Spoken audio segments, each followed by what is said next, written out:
chat with Brian S. Red and John Young. Hey, we are back on a Monday night here on DJ and TV. John Young with you tonight, and of course, Brian S. Red. Good evening, Brian. Hi, how you doing? I am doing well, doing well. Thank you for joining me tonight. For those of you who haven't heard us talk because you don't come to our show on Tuesday night, Brian and I have been doing a show for 5-6 years. No, longer than that. We've been doing the show for 8 years. We've been doing it's like forever. We've been doing the Tuesday night show, and then we needed someone to laugh at, so we brought Jay in. Yeah, right. But one of the things we've talked about on numerous shows is we've talked pricing and different things with that. So we're going to get into that in tonight's show. For a lot of you, you probably have heard us do these discussions. If you are new to this discussion of where we're going to go tonight, this will be a good, fun show because Brian and I come at it from two really different perspectives when it comes to pricing our services. So we're going to cover how we look at adding things to our business, and then we're going to talk a little bit about how we charge for these things and what we're going to do. So Brian, let's get it kicked off a little bit. When you are looking at maybe adding something to your wedding business, whether it's adding a photo booth or adding maybe additional lighting or something to that effect to your company, what kind of things are you weighing out before you decide to really pull the trigger to add them? Well, there are several factors. One is anybody asking for this? And the second thing is, if they are, what can I get that has the best ease of use and the less steep learning curve? Sure. I don't want something I have to, learn how to, learn a new Greek language to figure out. I'd like something that's intuitive. And I also, for my situation, I look at things that I can physically manage too, and that fit in my vehicle. I mean, those are the kind of things that I look at. Price is something that I'll consider last because, it has to be functional first. It has to be something people want first. It has to be something that I feel like, I can easily step into, and it's not going to distract me too much from what I'm really at the event to do, which is to, in my case, program some music and make that happen. To entertain, yeah. So, right, yeah. And that's something as I've added things over the years, and I was thinking about this earlier, is that when I was deciding, okay, should I add this to the company or this to the company, one of the things I didn't spend a lot of time thinking about was ease of use. And you can make something overly complicated really, really quick. This new, when we first went to the Photo Booth Expo or photo booth events, we were seeing these huge photo booths that were this big swoopy things and inside and all this. And it's like, oh, that's so awesome, man. I'd love to. But it's very cool stuff. As you say, the simplicity of use and transportation and of setup. And setup too. I'll put that in there too. Yeah. Oh yeah. There's just so many variables on that a person starts to kind of. And you mentioned early that you basically are if people are asking for services and such. Is that something that's been kind of a driving thing when you start to get those calls, or are there times where you're like, okay, I think this might work, and then you start maybe talking to people about it and kind of presenting it to your customers? It's one of those things where most of the time when I'm talking to a potential client, with very few exceptions, do I need to sell much of anything? And they're not really interested in the equipment. They're usually interested in, can you make this event flow right? And what's my dance floor going to look like? Those are the kind of things that they seem more concerned with than, well, do you have this effect that does this or that? It happens once in a while. People want gobos, or they'll want special lighting, or they'll want, some kind of, other effects or look. But most of the time, that's very secondary to them. I think they just kind of assume, well, you're a DJ, this is what you do. Of course you have sound and lighting. And I'll try to tell them about it. Hey, my stuff looks like this. And yeah, whatever. Can we make this happen or not? It's like something they're not really that concerned with. So I don't like to put a lot of focus or emphasis on, bang zoom fireworks. I mean, I have cool stuff, don't get me wrong, because I feel like I have pretty good taste with this. Maybe I don't. That's my opinion. Maybe some people think that my stuff looks like, Yeah, yeah, yeah. There's a always pile of junk in the corner, but there's always I think it looks nice, and I think it sets up easy, and yeah, I guess I don't do a lot of upsell when it comes to that kind of stuff. It doesn't happen much. I don't want people to, I guess, put money somewhere where it's not needed. and that certainly is a big thing. And That's my moral compass too. well, and I think right now that's one of the things we're seeing a lot with as people are coming through this with this COVID situation and how the world is modifying itself, is Yeah. that the where people are investing their money and what they're getting the best bang for the buck type of situation. I think we're hearing that from people, and I've had experiences where people are cutting some things out and moving to doing a different thing the day of because they want to add this or not do that, what have you. So it's Streamline. definitely is. There's a lot more streamlining than there has been in the past. So that's just a changing environment. So And really, if you think about it, it's good for them because they're saving money. It's good for us too because we can get in and out faster. We don't have to worry about all this extra stuff.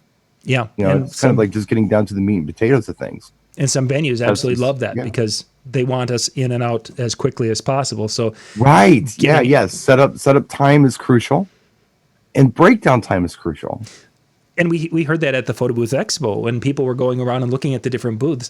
The number of times they were looking at, as an example from PhotoMaster, they're looking at this big mirror that's 7 feet tall or something, and it's like, oh, that looks cool. But I heard people talking about it, and they're like, I like it, but the setup is going to kill me. I won't have the time to set it up, or I don't have the ability to transport something that big, what have you. So, Or I have to bring on additional staff to assist me yeah, and precisely. to get it in and out of the building, which affects your bottom line too. Yeah. Yeah. So there's a variety of different scenarios. And I guess that was really the point of this first part, gang, is that there isn't this is how you do it when it comes to deciding about adding things to your business or not adding things to your business. There's going to be different situations, or Brian mentioned a few in his world of how that is. For some people, they will see something, they want to be on the cutting edge of whatever that technology is, and they will basically start offering it and start selling it and then buy it. I mean, there's just a lot of different things. It's really going to depend on your comfort level, because if you would have bought something or committed to buying something in January and in March the world stops spinning, you're sitting there with a $5,000 January purchase that's not making you any money today. So there's just a lot of variables, and it's something to make the best decision for you and your business when it comes to a quick little hack on this. Yeah. And I've done it in the past with things, and just little things, sometimes bigger things. But instead of going out and buying something and then trying to sell it, I found that it's almost easier to sell it. And if there's interest in it and someone buys it, then go out and make the purchase. Sure. I've done that with things before. I mean, why would I buy something hoping somebody else may want, that? Whereas I could, I guess, solicit it and see if anybody bites. And if people do, and how far out are you booking events? Yeah. It's at least a couple months. Even like that's kind of my experience here in Milwaukee. People book late. There are places in the country or the world where people book a year out or something. That's not my experience here. It's a relatively late thing most of the time. So, yeah, I mean, if I can get a few people to commit to, say, a photo booth, for instance, before I even buy a photo booth, yeah, okay, I've got 3 people in the books. They're paying for this photo booth. Now I can buy it, and now I know that it's already generating income for me. So that's just a trick that you can do with anything, be it a Go projector or a dancing on a cloud. A perfect example, really. Yeah. Why buy a machine that does dancing on the cloud until you have somebody who wants it? Mm-hmm. And they're not going to tell you 2 days out. They're going to tell you 2 months out. So you can make the purchase, know you've already got some, money to be made with it or to help pay it off or whatever. And there you go. Digital media, Muraro would be, I think so it's pronounced. Do you think uplighting and wash lighting is a good investment? Asking me? Yeah. Oh my Whatever gosh, you're going to say. there's no. Well, okay, here's how I reason that out, and I hope we're not going off topic here. But when you think about lighting effects, you typically have aerial effects, projection effects, and wash effects. Mhm. So in most of the world right now, aerial effects, which are things like moving heads and lasers that require atmosphere to be seen, like moving heads and such, uh, are really cool, and I like them a lot. But we can't use atmosphere at our venues. Right. So we're stuck with projection effects, which are things like gobos, and maybe even a jewel light that puts a cool pattern on the ceiling or something like the old Revo 3 or Yeah, something yeah, is a for sure. projection effect.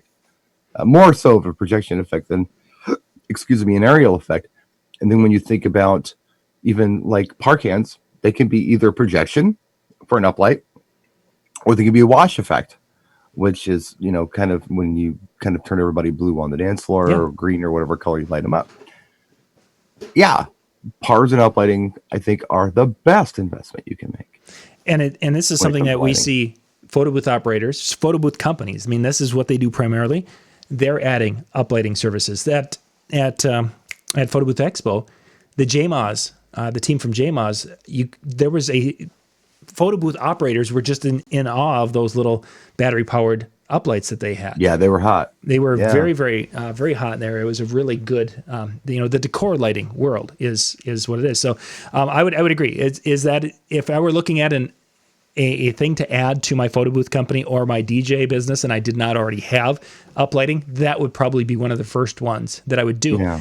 More so if I'm a DJ, more so than maybe the photo booth right now, because that while it's a good business, there's some of the people are not going to the photo booth, or they're going to a person who does photo booth as a primary business and has a more elaborate system. My little popsicle, or little sucker looking photo booth may not be the thing they want, because they're looking for that experience and they want something that's a little more elaborate than what I would be bringing in. So Sure. It's right now, I would probably put that lighting as the first upsell for either industry. I think the thing that you can also do with things like par fixtures, you don't need a lot of them. Mm-hmm. I believe you don't. I know people who go out and, well, I bought 32 element hex pars, and it's like, okay, why did you do that? And well, I need to get lighting all over the room. What's crazy is what a lot of folks do. Will sell. Okay, I've got 32 lights. I'm going to light up your whole room. It's going to look amazing. And some people may really like that. Yep. But I think if you think smart, you can say to the client, well, so how many lights do you bring? Well, it doesn't matter. What I'm going to do is I'm going to highlight points of interest, beautiful and beautiful things, Mm-hmm. and anything that you want to draw attention to. I'm going to light those things. If there's nothing going on in that corner, I'm not going to light it. So I'm going to light your cake. I'm going to light your head table. I'm going to light this beautiful column and this cool picture on the wall that, could use some attention. This is beautiful architectural detail. We should highlight. That's why you picked the hall, right? Mm-hmm. So let's highlight those things and the important things and draw attention to them with lighting, opposed to just arbitrarily putting 32 lights evenly around a room. And people appreciate that. And so they're not focused on how many fixtures. They're focused on you as a lighting designer making it right. And you're charging the same amount of money than you would, per fixture uplighting, I think. Yeah, and I think it's working smarter, not hard, smarter, not harder. Great way to do that. With smarter, working smarter, not harder. Let's talk a little bit about how we come to our pricing when it comes to our services. Now, Mm-hmm. Brian and I have a little bit different take on this. I'm a numbers person. I'm a huge numbers person. In the description of the video, you guys are going to see 3 links. This was a three-part series that I did on pricing your services. I went through the numbers, figuring out expenses and different things. It was done in the DJ industry, but just take out the word DJ and put photo booth. It's talking about figuring the gear and your insurances, all of those little expenses, and how you come up with a number for charging your services. You Brian, could when take out the DJ thing and put in lawn care. It's all the same. it's all the same. It's just Yeah. it's really, but it's numbers heavy. If you don't like numbers, don't go there. If you do, Yeah, there's right. three of them there, and you guys can check that out. Brian, we've had this discussion before. Let's talk pricing. How do you arrive at your pricing when it comes to your services? Well, I think the thing that I really should talk about is how I present. Pardon me. How I present the concept of coming out with pricing to others, because Yes. they're different. So what I tell people is, I don't care what you charge, as long as you're not losing money when you go out there to work. Don't pay to work. Whatever you charge is up to you, but I feel like that, it's ridiculous if you're actually spending more money to gig than you would take in. There's no profit at all to be had at the end of the day. So what I tell people to do is just kind of figure out the dollar amount of the equipment that you have and retail replacement costs, not what I bought it from my cousin Joe for cheap because he didn't want it anymore. No, what would it cost to replace it today? Full retail value. Figure all that stuff up and just know that number, and then figure out how many expenses out of pocket that you have going to your event. Gasoline. I guess maybe even a clothing allowance, anything that you might need to get for that event. Then figure out, what it's costing you to run your business, internet, phone, whatever you might have, insurance, your music services, all of those things, and then do the math and figure out what it costs you per event to actually go out there and do what you do. And once you figure that out, then know that's your break-even number. Anything you charge above and beyond that is up to you, and that's your profit. But at least hit that break-even number. That's all I ask anyone to do. Now, what do? I put profit in it. Of course I do. Sure. And I know my value, or I feel like I know my value as a DJ, because I'm one of those weird guys. I'm not really a gearhead. I'm not a mixing guy. I'm not a businessman. I love music. That's what I do. Is I can program music really well. So that's really what I love about this, and that's where I feel like my value lies. But everything else is expenses. So that's how I do it. That's how I encourage other people to start thinking about it. At least start thinking about it. And that's why I present it in that fashion. So now when you're talking to someone calls and you're talking pricing to them, how do you convey the price to a client if they're like, oh, they're starting to, maybe not waffle, but they're starting to kind of, what's that all include, or how does that work? Your pricing? Right. Well, what I will do just briefly, if they do bulk on it at all, I will say, okay, just understand that my break-even price on this is this amount. Just understand that. And they're like, and that doesn't include any of my time or performance or anything else. Like, well, that's not very much. It's like, no, it's not. But this is what it costs me to come to your event. And ultimately it does. And then, whatever I've got on top of that, is not an astronomical, unreasonable number. I think most people, anymore, even young people out there getting their start in the world, understand economics. And once you put it to them in that fashion, usually pretty cool about it. Like, they get it. And I have a lot of people too who will say, look, we're not looking for that budget DJ, because we know that budget DJ. We're looking for somebody who can handle this, so we're not expecting it for free. I get that a lot too, which is nice, but I know everybody doesn't experience that. Yeah. I hope I answered your question. No, that's getting us kind of getting us where I wanted to go. So when you're pricing and thinking about pricing of your services that you have out there, upsells, like we kind of talked a little bit about the uplighting and such. How are you incorporating upsells when somebody says, okay, Brian, okay, you're DJ for this, but I want you to add X, Y, and Z. How would you price that, especially maybe if it's something like we talked about earlier that you don't own yet, but you've been kind of wanting to add it to your company? How do you come up with a number? I've got a couple of upsells, and they're maybe a little unusual. So one is ceremony and ceremony directing. This is a new thing that I started last year, and well, until the apocalypse, it was going pretty well. Mm-hmm. Where instead of just charging them, I don't know, whatever it was, $400 to do a remote ceremony with like a Maui 5 Go, I'm charging substantially more to actually show up at rehearsal and direct the ceremony. Sure. Because the trend has been, and I don't know if the rest of you have experienced this or not, but they're not bringing in,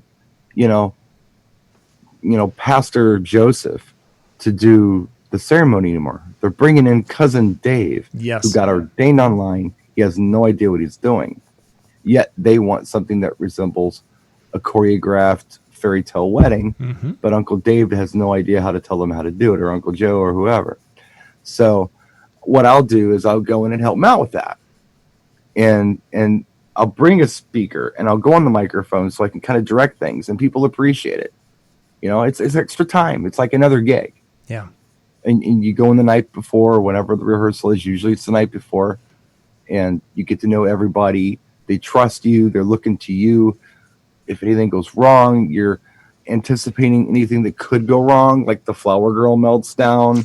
What do you do? Mom's up front ready with her camera to take the cute picture, but there's nobody to get her out of the way so dad can walk his daughter down the aisle. Those are the kind of things that I'm helping them with, like what ifs, who's in charge, what if this happens, what if that happens. We got protocols for everything, and I'll set it all up. And then they always say the same thing. Well, what if something happens? What if this happens? Like, we went through this. I'm DJing. I can't help you. I have a job to do just like you have a job to do. That's why we're at rehearsal. That's why you're sober and you're not drinking yet. We're going to drink afterward. Okay? Because I need you to understand this so we don't have any problems. That's my upsell. And the reason it's an upsell is because it's something people actually need. Mm-hmm. I'm not trying to sell them, an all-you-can-eat shrimp bar or a chocolate fountain or something that they probably don't need, or something. And I'm, if you do this stuff, I'm not hating on you. I'm just saying that I feel like that my upsells are practical and helpful instead of just, I don't know, formats. In your market, that's or rust proofing or whatever, But they're in the market you're working in. If you don't have a lot of wedding coordinators, this is a service that is needed. Even if you have a wedding coordinator, sometimes they miss things, and that's something else too. I mean, I have been to weddings where I've been to wedding rehearsals where there's an officiant there who claims to have, years of experience, which is probably 7 years, and that's really cute. But they make mistakes. Oh yeah, certainly. And they miss things.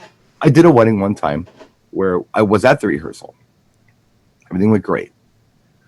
And the officiant said what she was supposed to say and all that. The only thing she didn't do is tell everyone to be seated after everybody was at the altar and she started her spiel. Yep. So we've got the whole audience standing. Yes. And the photographer comes to me and says, I can't get any pictures. People won't sit down. Yep. What do I do? Sit. Get on the microphone and tell them to sit down. I can't interrupt the ceremony, but here's what you do. You're going to kind of military crouch down and go down and just kind of do this, and everybody will sit down and you'll get your pictures. It's something that the officiant missed. You can say, oh, how unprofessional, but you know what? Mistakes happen. Yeah. And when they do, it's just nice for somebody to have your back. And that's the service that I try to provide for people, is to be that person they can go to, and I can help them solve some problems. And with as few disruptions as possible. So that's kind of what I look at. I again, not the chocolate fountain, not the shrimp bar, the candy station. None of those things are bad things, but I'm really I'm looking at practical stuff. And in this particular, I'm trying to upsell. In this particular case, now you're talking about a very personal service, but it's basically time and labor. There's not a ton of gear. How do you price something like that when it comes to something again, that doesn't have the gear involved with it. Price it like an event because it's time. I mean, if I'm committed to somebody's rehearsal on a Friday, I can't do somebody else's wedding on a Friday. So I got to price that as a gig. Mm-hmm. And it is what it is. But they understand that. It's like, look, I can do it. And that's how I approach it too. It's like, I can do your ceremony. I can do your music and all that. To do your rehearsal, that's different, but I'll direct it and make sure it's good. It's good. Yeah. I got to price it out as another gig because I'm losing time. If I have to be at your rehearsal at 5:30, I can't be at somebody else's wedding at 6. Mm-hmm. It's just not going to work. So they get it. Yeah. And they appreciate it. And it's really nice to be appreciated. And the other really cool thing about that particular service, and I don't want to harp on it too much, is that if you do that, everybody knows your name and everybody trusts you, and you get less crap from the wedding party after a few cocktails the day of. Yes. Because you're their friend. This is Brian. He's got our back. We can't be a jerk to Brian. We can't. He knows our name. We know his name. He's our friend. He helped us out. He made us look really good. And walked us through this. So he's our dude, and we trust him. And it just seems to go much easier. Like less brides are named Karen, because of this. There is a pop culture reference. Less bridesmaids are named Karen. Let's say that. Or less groomsmen are named Karen. So. Whatever. Yeah. Yeah. There's less Karens involved in the wedding party. Oh, that there are. Once again, for those of you who are watching, in the description below are 3 different videos that go through a very in-depth look at numbers, taking them apart, kind of figuring out what your numbers are as you go along and kind of fill things in, and help to put together how much you should be charging for your services, no matter what kind of business you're running. You can plug in your numbers and kind of put things together and get it going. So we talked about pricing. We talked about what to offer. I think we've covered our bases, Brian. Should we? Yeah, and it's early. Should we go to the comment section? We can certainly do that. We'll wrap up. We'll wrap the one video up for those of you who are in the photo booth world. Again, the numbers will work. Those links will be down in the description of the video below. If you happen to be out on Facebook and you don't see the links in the description below, that might happen on the Facebook feeds. This information's out at, you can go out, search PBN TV out on YouTube. And this video will be there also, and it will have all the links. And again, PBN TV, Photo Booth News TV. Find that Wednesday night, and you'll be able to go and hit those links and check out that and enter your numbers and have some fun with it. Now, whether you have a photo booth or a DJ service or whatever you do, I just want to make something clear. I'm not here to tell you how to do things. All I'm encouraging you to do is not go out there and spend more money than you're taking in. Don't pay to work. Don't do that. Yeah. There was a meme floating around Facebook last week. I don't know if you saw it or not. And it was saying how DJs and bands and other entertainers, since COVID-19 have lost $57 in revenue, but they've saved $30,000 in gas. Yeah, I saw that. So, I'm thinking about that. I'm like, I wonder how many people during quarantine who have that day job and do this as like a side gig or say to themselves, for some reason, I have more money than I used to. I wonder why. Yeah, what's going on here? What's going on with this? Maybe, it's this knee-jerk reaction that I think a lot of people have who are in this business is they want a gig no matter what. Mm-hmm. So if somebody comes at them and says, well, I can't afford your asking price of something that makes sense financially for you, but I can do it for much less than it costs you to come and do my event. They'll take it anyway because it's an event, because they think they've won, they think they've made money, but they've actually spent money. They did save money by not doing it at all. They'd have actually come out ahead by doing it that way, opposed to doing it and losing money. So, yeah, just think about that. I don't care what you charge. I would just love to see everybody not put themselves in a position where they're losing money. That's all. Yeah, and unfortunately, that happens a lot. Shawnee D, I don't know if I had a spreadsheet on that. I know at one time I did. I'm not exactly sure. We may have to go back to when you click to those videos, there might be a link to an Excel file. By the way, our methods aren't really that much different. Yeah, no. Brian used to have a much different method back when what he used to do is he took a couple of die, and then he had some sticks, roll those things across there, and Yeah. See what happens. see what happens. Let's see. DJ Dynablend, photographer. Oh, there's the DJ. It's his responsibility to fix my problems. Well, we kind of have become the backbone of events. Mm-hmm. We're the unsung heroes of it, but I mean, I take a little pride in that if I were you, because it means that maybe we're finally being respected. And maybe people finally realize that, yeah, we do have value Mm-hmm. in this. We're not just the guy who plays music or the girl who plays music. We're there to solve problems, which really is my secondary job description. Yeah. It's my first. I'm lying to myself. I'm kidding myself. That's my job, is to solve problems. My secondary job is to play cool music. That's really the truth of the matter. And that's where my value lies. I feel like I'm a pretty strong programmer. Yeah, I do. But when it really comes down to it, when they're looking at things, I'm the problem solver. That's what I do. And I can do it calmly, I can do it diplomatically, and well, usually, you work with what you got, but you get pretty good at it over time. So take some pride in that, Mm-hmm. if that's how they're looking at you. Let's see, what else did we have there? Oh, Howie had some strange comments up there. He said, go to the dollar store, get some crepe paper, I think, or you can get fairy lights at the dollar store. Oh, yeah, I saw the fairy light one. Yeah. By the way, fairy lights are Christmas lights after Christmas. That's what fairy lights are. And there are companies that charge a lot of money for that, or claim they do. Take great pride in their fairy light arsenal and how they can rent those out to people who, didn't buy any, leftover Christmas lights after Christmas. We've seen that.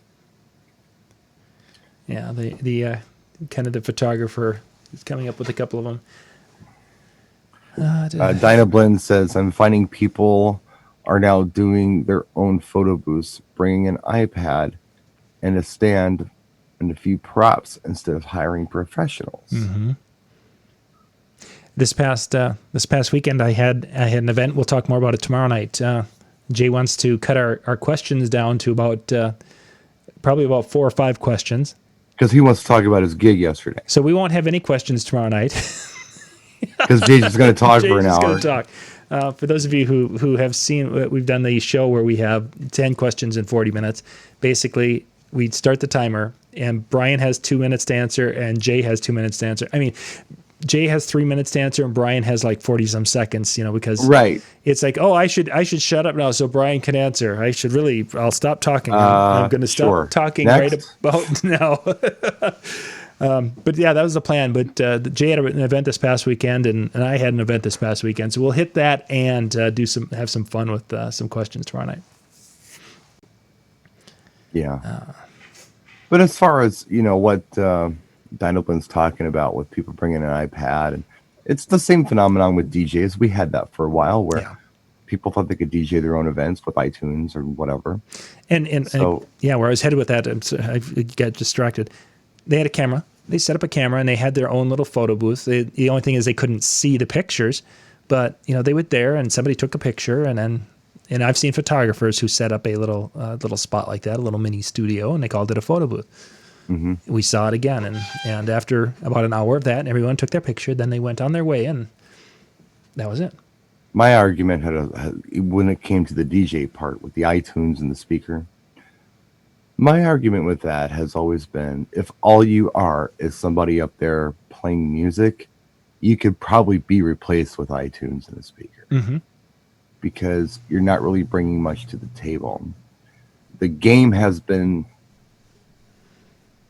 going up and up and up over my career, 30 plus years.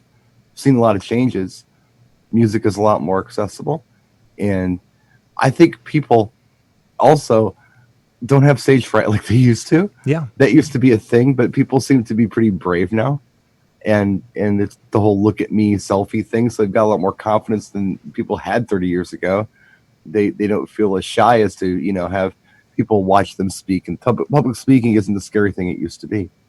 So yeah, people can do it at like this, what I would consider perhaps a minimal level. They can go up and do those things. Mm-hmm. But if you're more than just the guy who presses play and arbitrarily plays songs, you're worth something. And I think the same can be said about photo booth. If you're the person who's just an attendant and stands there, maybe you're not worth more than an instant camera. But if you're somebody, pardon? Yeah, very much so. That's become a big discussion in the photo booth industry, which we're not. That video we shut that one down. But that if you're just there and taking orders, you're probably you're easily replaced. But if you have a personality and you can engage people and you can have some fun with people, hey, try this and do this here a little bit that way. Yeah, man, when we were running photo booth, my kid was like I called her the photo director because that's what she was doing. Yeah. She was lean over a little bit, come on, if you squeeze in a little bit, we're going to get a great picture. Smile, get your head up. That's worth something. To me, that has value, opposed to just, okay, I'll arrange. I wish they wouldn't put the props on the table like that, and they'd be a little cleaner about it. Geez, what about how many prints do you need? That's yeah. It's kind of like the DJ thing. If all you do is play tunes without any real method to it, then you're probably not worth more than an iPad. Same thing with the photo booth. Yeah, very much so. Step it up. There's a reason that this job isn't easy. And people who get into it have that assumption that these jobs are easy, so they get into them. But you know what? They're not.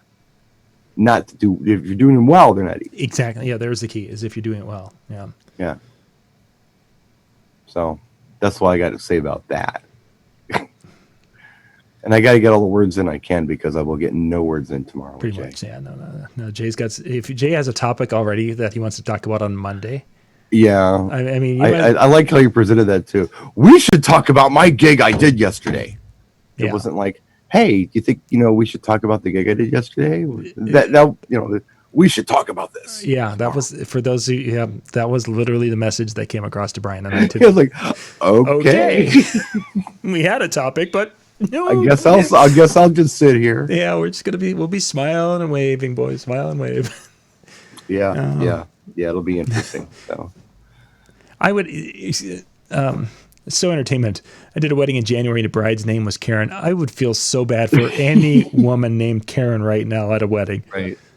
Yeah. And it's like, and here comes Karen. No matter how you say it, it's going to sound snarky. There's just no way it won't. Oh. Is there's not like Jonathan? I mean, your name is Jonathan, right? No, actually, they did not name me Jonathan. They just named you are just John. I am John. Yes, but there are a lot of Jonathan. Oh, for certainly, that's most are named in the short. And there are a lot of Michaels who you call Mike or Mikey or whatever.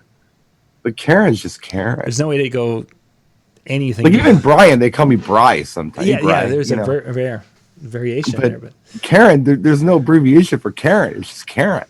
Let's just call her K.